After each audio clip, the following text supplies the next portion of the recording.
My name is Lauren, and I work as a nurse. My husband, Eric, is currently a full-time stay-at-home husband. Not long ago, Eric was working as a company employee, but he decided to quit his job because he didn't get along with his new boss. When Eric told me about his decision, I was quite angry that he quit without consulting me first. However, I tried to stay positive, thinking it might be better that he made the decision to leave before the job made him depressed. Although Eric doesn't bring in any earnings anymore, I have a steady job as a nurse. We are also fortunate to live in a house that my mother left to me when she passed away a few years ago. This means we don't have to worry about paying rent, which helps us make a good living without financial stress. Initially, I was very anxious and stressed about Eric not working. It felt strange and unsettling to be the sole breadwinner of the family. However, over time, I noticed that Eric was doing an excellent job with the housework. He took care of all the chores, cooked meals, and made sure everything was in order. Gradually, I got used to this new arrangement and even started to enjoy our life together more. One day, I came home from work to find my sister-in-law, Melissa, visiting our home. Eric greeted me cheerfully as I walked through the door. "Welcome home, honey. Hope you had a great day at work." "Oh, I think I forgot to tell you Melissa was coming over. I'm sorry I forgot to mention it." To be honest, I was a bit upset with Eric. He spoke as if he wasn't sorry about it at all.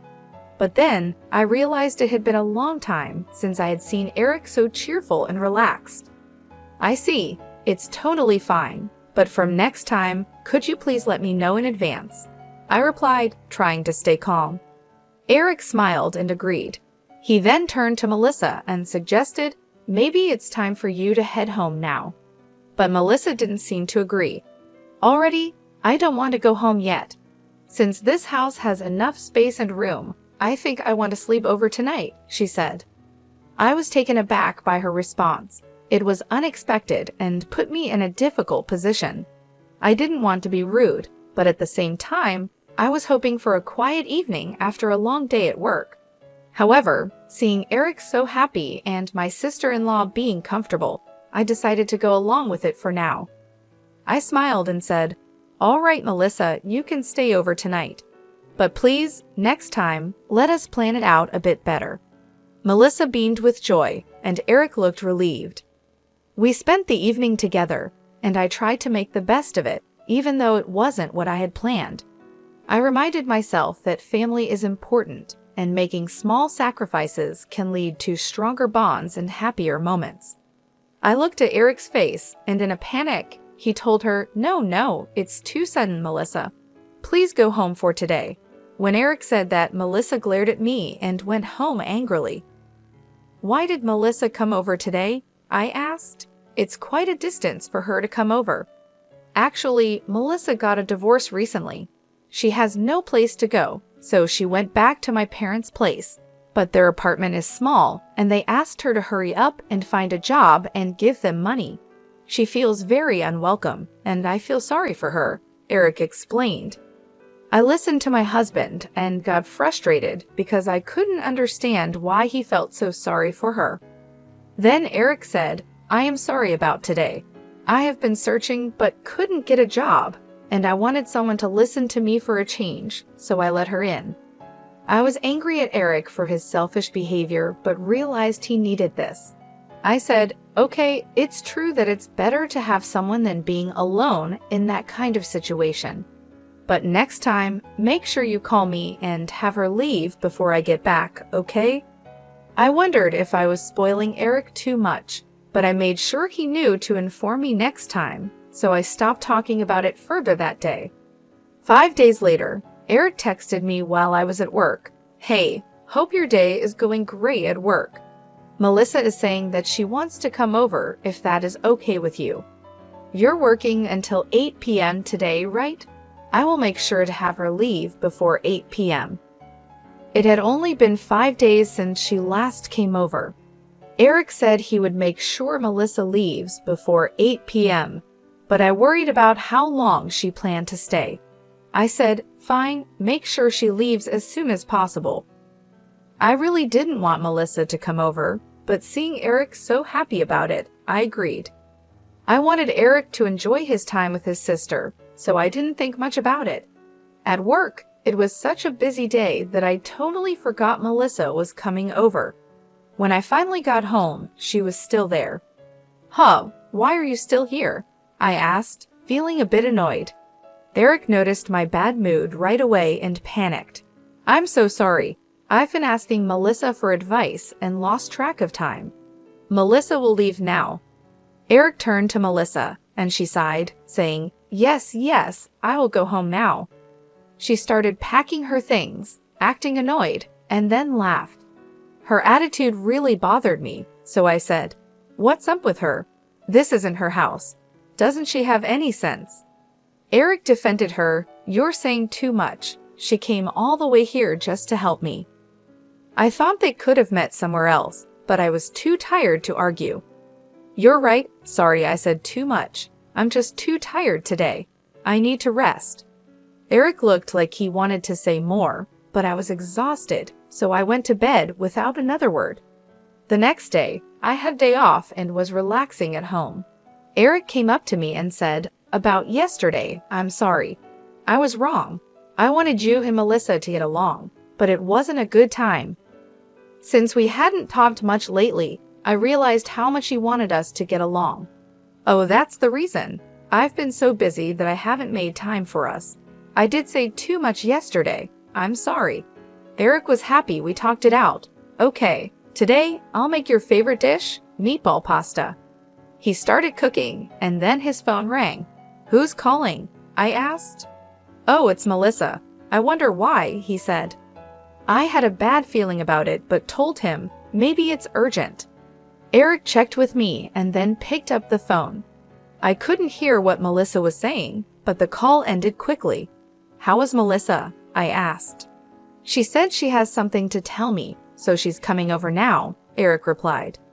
I was irritated because I didn't want to see her on my day off, but since she was already on her way, I couldn't say anything about it. Eric tried to lighten the mood by continuing with dinner. As he cooked, I sat on the couch, feeling a mix of frustration and exhaustion. I had hoped for a quiet day off, but it seemed that wasn't going to happen. I sighed and decided to make the best of it. Melissa arrived shortly after, knocking on the door with an urgency that matched my bad feeling. Eric let her in, and she walked straight into the living room without much of a greeting. "I have something important to tell you both," Melissa said, her voice serious. I exchanged a glance with Eric, who looked just as puzzled as I felt. "What is it, Melissa?" I asked, trying to keep my voice calm. She took a deep breath and said, "I've been offered a job in another city, and I'm thinking of taking it. But I need a place to stay until I get things sorted out." My heart sank. The last thing I wanted was more disruptions in our already hectic lives. But before I could respond, Eric spoke up. "That's great news, Melissa. Congratulations on the job offer," he said, his face lighting up. "But where do you plan to stay?" Melissa looked at both of us with hopeful eyes. "I was hoping I could stay here, just for a little while. I promise it won't be long." I felt a wave of frustration wash over me. We had just talked about needing more time for ourselves, and now this. But seeing the hopeful look on Melissa's face and Eric's supportive expression, I knew I couldn't outright refuse. "I understand your situation, Melissa," I said, choosing my words carefully. "But we need to set some ground rules if you're going to stay here. It can't be like last time. We need to know in advance when you'll be here, and you need to respect our space." Melissa nodded eagerly. "Of course, Lauren. I'll make sure to follow your rules. Thank you so much for understanding." Eric looked relieved, and I sighed, hoping we could manage this new arrangement without too much trouble. "All right, let's get through dinner first," I said. "Then we can talk more about the details." We sat down for the meal Eric had prepared, and the conversation was mostly light, though I couldn't shake the underlying tension. After dinner, we discussed Melissa's stay in more detail, setting clear boundaries and expectations. As I lay in bed that night, I couldn't help but feel a mix of worry and hope. I wanted to support Eric and Melissa, but I also needed to protect our space and sanity. It was going to be a delicate balance, and I hoped we could manage it without too much strain on our relationship. The days that followed were a test of patience and understanding. Melissa kept to her promise, respecting our space and giving us advance notice of her plans. Eric and I worked on communicating better, making sure to set aside time for just the two of us. In the end, it wasn't easy, but we managed to find a rhythm that worked for everyone. And though it took time and effort, the experience brought us closer together, teaching us the importance of balance and understanding in our relationships. "I'll make Melissa's pasta too," Eric said happily and started cooking. He didn't notice I was upset, and I couldn't understand why he didn't refuse her from coming over. But I thought this was my chance to tell her myself. After 15 minutes, the doorbell rang. Since our house was far from where Melissa was staying, I didn't expect her. But it was Melissa at the door with a big suitcase. I had a bad feeling about this, but let her in. Eric was still preparing lunch, so I asked Melissa, "What happened?" Melissa looked like she was crying and said, "Actually, I got kicked out from my parents' house. They kicked me out because I wasn't working. They said I have no right to stay there. They are such horrible parents, right?" My bad feelings were coming true as I listened. Then Eric said, "What the heck, that sucks. Family is about helping each other out. They are such horrible parents." I was annoyed by what Eric said, but since it wasn't my business, I kept my mouth shut and listened. Melissa said, "You see, I have nowhere to go, so I want you to let me live here." I didn't want Melissa to stay with us and tried to refuse, but before I could, Eric said, "Well, then there's no other choice but for you to stay with us. Luckily, we have a spare room, so stay with us from today."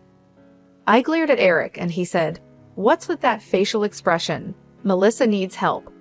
I couldn't take it anymore and said, "What are you saying? Don't make this decision on your own.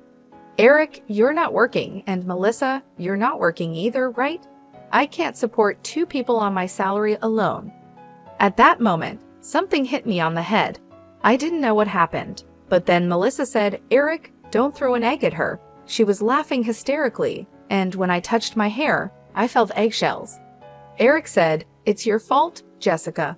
Be nicer to Melissa. If you keep having this horrible attitude with Melissa, we're getting divorced. And if we get divorced, you know you'll have to leave this house, right?" Eric looked at me triumphantly, and Melissa looked at me with satisfaction.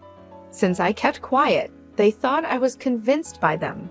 Melissa asked, "Jessica, are you ready to apologize to us? If so, then just go take a shower, and then we can eat the meatball pasta." I prepared to talk about how the three of us were going to live together. Eric happily finished preparing lunch while Melissa snickered at me and relaxed on the couch watching TV. I had something to say to both of them, but instead, I took Melissa's luggage and threw it off the balcony. They were shocked by my sudden action and yelled, "What are you doing? Are you out of your mind?" Eric panicked and told me to go get the stuff I threw out. I replied, "Why should I? This is my house. I won't allow you to do anything anymore." Eric said, "What are you saying? This is our house, as husband and wife, so it's my house too. I am letting my sister stay here." I scoffed and laughed, and he asked, "What's so funny?"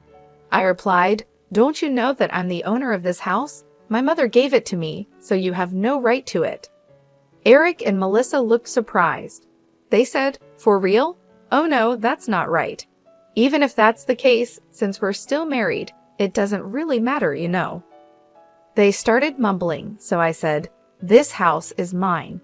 If you want to live with your sister so badly, why don't you rent a house and live with her? Besides, why should I support people who don't work at all? Eric, you worked hard until you quit your job, so I didn't say anything about it. But recently, you haven't been doing any housework either. Honestly, I'd rather live alone." When I told Eric what I had been thinking, he said, "Oh really? So that's what you've been thinking about, huh? Well, I don't want a wife who doesn't take care of my family and can't even thank me for taking care of the house." As he said that, he took out divorce papers. I wondered how he had them prepared so quickly. My sister-in-law looked at me with a huge grin on her face, and I understood that she was the one who came up with this idea. "I've already written my part, so all you have to do is fill in your part," Eric said. "I'll give you some time to think alone. Since you don't have any other choice, just contact me when you want to apologize, all right?" After they said that, both Eric and Melissa left. I quickly took a shower, completed the divorce papers, and went to submit them. I think my husband showed me the divorce papers to scare and threaten me, even though it was Melissa's idea. "I've already written my part, so all you have to do is fill in your part," Eric said. "I'll give you some time to think alone. Since you don't have any other choice, just contact me when you want to apologize, all right?" After they said that, both Eric and Melissa left. I quickly took a shower, completed the divorce papers, and went to submit them. I think my husband showed me the divorce papers to scare and threaten me. Even though it was Melissa's idea, Eric went through with it. I don't want a husband who would do such a thing to his own wife. A few days later, Eric called and asked, "Are you ready to apologize?" I was really angry. "What are you calling about all of a sudden? Why should I contact you? You're just a stranger to me now." Eric sounded confused. "What do you mean, a stranger? Is there something wrong with your brain?" He didn't seem to understand the situation, so I decided to tell him clearly. "I submitted the divorce papers, and it's finalized. So you and I are strangers now. Oh, and I sold my house already, so even if you try to come back, there's no point. I also quit my job and am starting fresh somewhere else. I sent all your belongings to your parents, and they should be arriving soon. I'm worried if they'll all fit in their small place." Eric seemed clueless about what was happening and sounded like he was arguing with someone on his end. "Anyway, you're the one who suggested the divorce in the first place, right? I have nothing more to say to you. Since I want nothing to do with you, I'm blocking your number. Goodbye." My ex-husband yelled something, but it wasn't my concern. I hung up and blocked his number. A few months later, I happened to visit the area where I used to live. On my way home, I stopped by a supermarket. There, I saw someone who looked like my ex-husband, Eric, working. It seemed like he made a mistake at work, and a younger woman was scolding him. "Oh, how many times do I have to tell you to understand? Don't make me repeat myself," she said while other workers chuckled at the scene. I felt a bit bad for him seeing the situation. He was getting scolded by a much younger woman, and other workers were laughing at him. But there's nothing I can do about it because he's just a stranger to me now. As I watched him, I thought about how things might have been different. If Eric had thought more about how to handle his sister, maybe this wouldn't have happened. Melissa caused so many problems between us, and Eric just went along with it without considering how I felt. But in any case, I'm glad I divorced him. It wasn't an easy decision, but looking back, it was the right one. Now, I am enjoying my life being single. I have more peace and freedom. I don't have to deal with the stress of their constant drama. Since the divorce, I've had more time to focus on myself. I've started new hobbies, met new people, and even took up a new job that I love. I'm in control of my own life, and it feels great. Seeing Eric in that situation reminded me of how much I've grown. I don't have to worry about his problems or his sister's issues anymore. They are not my responsibility. I am free to live my life the way I want, without the constant stress and unhappiness that came with our marriage. So while I felt a bit bad for him in that moment, it quickly passed. I reminded myself that he made his choices, and I made mine. And my choice to leave was the best decision I could have made for my own happiness and well-being.